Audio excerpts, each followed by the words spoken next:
Hello, ladies and gentlemen. As always, I'm your host, AirsoftAL, and today I want to kind of talk about the loadout I'll be rocking at this Saturday, February 24th's game at Sector 9.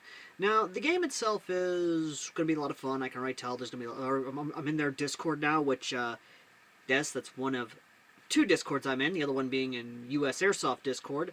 Yeah, both links to them in the pinned comment down below, as well as a lot of stuff to help out with future content, and of course our main goal of trying to get the Ace Magician mini game PC. We're at $232. By the way, you guys actually came through to help us get halfway there.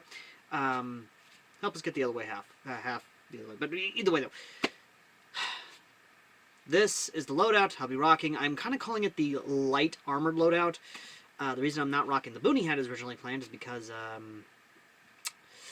well, camera-wise, it wouldn't work.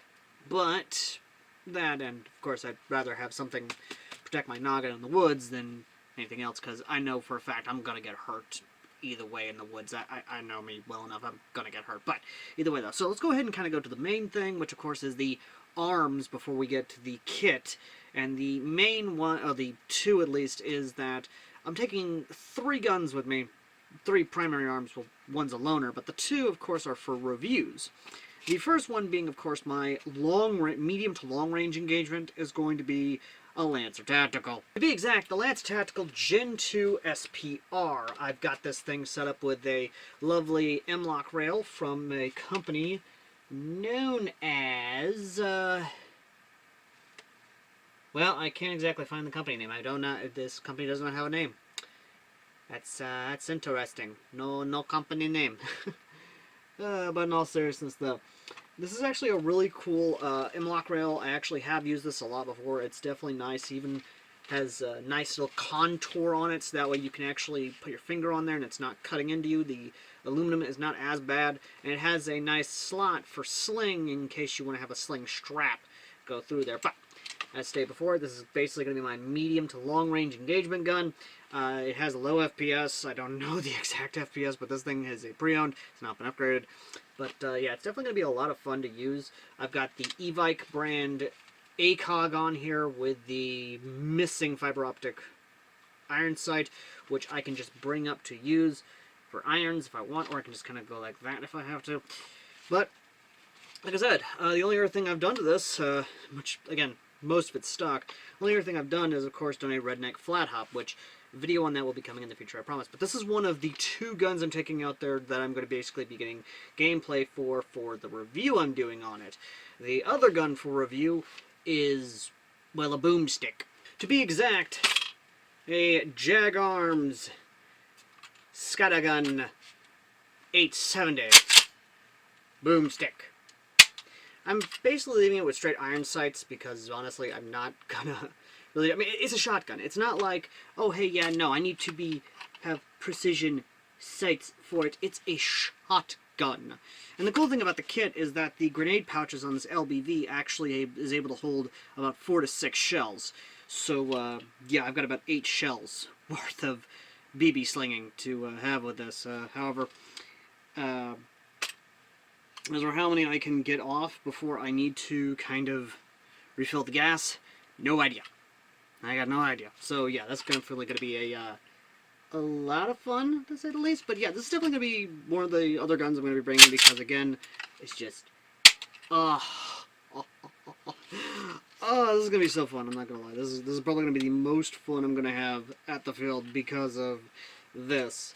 I love shotguns, what can I say? I legitimately do love shotguns, so, yeah, a lot of fun. A lot of fun. But, the other gun, however, is one that, well, it's going to be the loner gun that I'll be taking. The loner gun in question is, of course, the Cybergun SEMA, basically, M4 Block 2 CQB. This thing is legit just one of those guns that surprised me. I've upgraded it with the redneck flat hop. I'm going to be adjusting the hop up sometime today, or at least sometime before the game itself. The other hop up I will be adjusting too. But yeah, no, this thing actually legitimately has done a lot of good. It's not failed. I have pushed this thing to the limit. It's actually held up having a grenade launcher on it. It's legitimately a cool little gun that could, and for like around $100, that's, again, surprising to say the least. And this is going to be basically the loaner gun I'll be taking with me to the game. So, yeah, again, one of those lovely things of, this is what I'm taking to basically loan out to people. So, yeah, this is my loaner gun. Now, for sidearms, I did get a lot of complaints from people, including myself, who didn't like the drop leg holster, which, granted, that one was one of the more cheaper drop leg holsters, so, yeah. So I decided to go with the Black Hawk, along with the Vickers Tactical 1911. This thing held up pretty good last time, and I'm going to take it back again this time. And, yeah, this will be on my self. This will be on a belt, not the actual Alice belt that's on the LBV, because I tried it, and sadly, it's just a little bit too high for me to comfortably draw and insert again. So, yeah, this is going to be on the basic belt. It's going to be used, and, again, just going to be a lot of fun. But yeah, this is going to basically be the sidearm. This is going to be the holster I'm using with the sidearm. It's going to be, like I said, an absolute load of fun. And I'm going to have a lot of fun. I really will. Now, going from head downward, I've got the Emerson Gear Mitch 2000/2002 helmet with the arc rail system. I've got, of course, some nice, like, weird generic full finger gloves. However, if I don't like these, I'm also got some fingerless leather hard knuckle gloves. But yeah, I'm basically going all hard knuckle at this game. So, yeah, that's going to be a lot of fun. Now, going to my eye pro, of course, I have the Milwaukee safety glasses, which I am actually impressed by. I have these things. They have the gasket in them. They haven't fogged up. They are legitimately really good. The only other pair of safety glasses I'm actually bringing is, of course, the Mechanics safety glasses. These will be loaner glasses because I've used these for a straight year. You can find my video I've done on them. They legitimately are really good. These are going to be the loaner safety glasses to those who are having issues with fogging. This is going to be my loaner safety glasses that I will, of course, loan. But the Milwaukees so far have actually worked out fairly well. They haven't fogged. They haven't done anything wrong. I legitimately do love these things.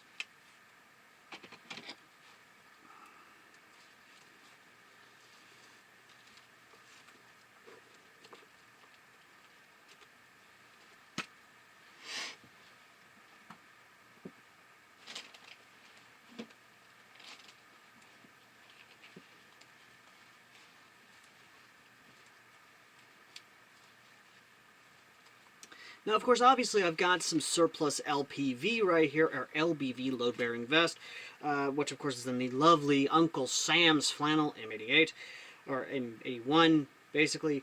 It's got the mag capacity of 6. I've got 2, 1, and then, of course, the grenade pouches down here, which you probably don't see, are able to hold about 4 shotgun shells worth of shells. And that is for the shotgun, of course. Beside that, I've got the Fox Tactical 20-round magazine holder, which, of course, has my 20-rounders. The 20-rounders are there for in case I start running low on ammunition, and I need to call out, oh god, I'm running out. It's basically my lovingly called oh shit pouch, which, again, unless I'm running the Vietnam M16, or the XM16, I'm not usually running the 20-rounders. I usually drop to the 20-rounders when I start running low on ammunition. Now, of course, you see this around my neck and, of course, in my ear. This is running down, of course, so if I push the talk button, is the Ravtex, I think, Reztec, either way.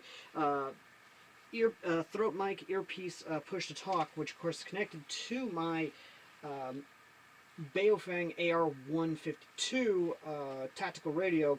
And right there, over here on my left, of course, is my canteen. That's going to be my hydro. That's going to be my water. And that's it when it comes to the main kit. The wiring and kind of having the wire set up, kind of trying to pay attention to the wire setup for the communications is always fun. This is a new experience for me. I'm a little bit still a little weird, of course, of this. Again, I might change it in the future again to where I might actually have a earpiece, like a headset piece with the single mic. I don't know. One of those lovely things of I'm still kind of experimenting with communications and comms and all that. For those wondering, my communication, it's 152.700 or 155.700, I think. There will be a frequency thing down below. I'll probably make a frequency doc of the frequencies that we have, that I'm, making for Sector 9. So it's like, hey, here's a list of frequencies that everyone is able to use. Don't kind of, don't get the FCC down on us, because we're on the frequencies that we're not supposed to be on. So, yeah, one of those things. But yeah, so on to the camo and the boots, which I know everyone is going to love. In terms of camo, M81. I'm going with Uncle Sam's flannel. I'm going with the basic M81 cargo pants here. It's going to be a lot of fun because of the reasoning of this loadout. As for boots, I'm going to basically be using these boots right here. These were Christmas gifts from my pops. They are the Nortiv, I think. Nortiv 8 boots. But basically the reason I love these boots is because of the side zippers. For anyone who knows this, you know exactly what I'm about to say, where your feet are barking, you want to get your boots off, you just undo that, and you just kick them off. You know exactly that feeling. You know it. But that is kind of the reason why I love these boots. These things are really good. They have great ankle support so far. And again, I have no issues with these boots. They legitimately work. And they're quick to get on, quick to get off, but they stay in place and they work. It just works. Now comes the question of why exactly am I just running this crazy, wacky thing instead of trying to do a replica? Well, or at least try and replicate a super tactical military loadout. Well, here's the thing. It's going to be 61 Saturday. The other reason is because I haven't ran the LBV in a long fucking time. So, yeah, that's one of the reasons I'm kind of doing, is because I haven't run the LBV in a long time. So I'm kind of breaking it out of the gearbox and just gonna run it. Just for the hell of it, I'm just gonna run it. And, yeah, that's kind of the big reason for it, is I'm just gonna run it. Now, that's not to say I'm not going to have issues or anything of that nature, something along those lines. It definitely is going to be interesting, especially with the throat mic and the earpiece, because the earpiece kind of doesn't sit very well in my ear-ish. I haven't ran an earpiece like that before. I'm always used to, like, headphones or like something actually being secure in my ears. So having this weird tube kind of just lightly, feeling like it lightly is in there, is definitely a interesting experience, to say the least. So, yeah, definitely a new one for me, folks. And because of that, I'm definitely going to have a little bit of an interesting time trying to run that. If I literally don't like it, I'm probably going to have the headset, the handheld with me as a backup, because again, if I don't like it, then it's just one of those things. Anyway, what I'm trying to say, folks, is that essentially the reason I built this loadout is because it's to be light, but I can still carry some ammo. Not only that, but I kind of built it around the SPR behind me, which is basically kind of this pseudo Recon type loadout, where I can basically run this and have that sort of pseudo Recon type setup. That's why I've got the faux suppressor on the front of it, just for looks, of course, but also kind of give it that, like, again, faux Recon look. And, of course, the ACOG. I would have a higher, like, LPVO on here, but I don't really have a low-profile variable optic. I've just got the ACOG, which, again, works for what I need it to do, honestly. So, yeah. That's just kind of how it is. If anything else, I would have ran, well, my usual Appalachian Alliance Army loadout, or Appalachian Army loadout, but again, I decide, because I'm, doing a review on this and the shotgun, I thought, what the hell, have a little fun. And that's kind of the big thing and the big theme of the loadout. Have a little fun. That's it. But yeah, so, either way though, ladies and gentlemen, as always, I've been AirsoftAL. If you want to help out with content in the future, as well as kind of help us acquire the the Ace Magician PC, then check out links down below to get some pretty cool stuff, including a grenade adapter from an Italian company that takes the Thunderbee grenades and turns them into 9mm blank grenades.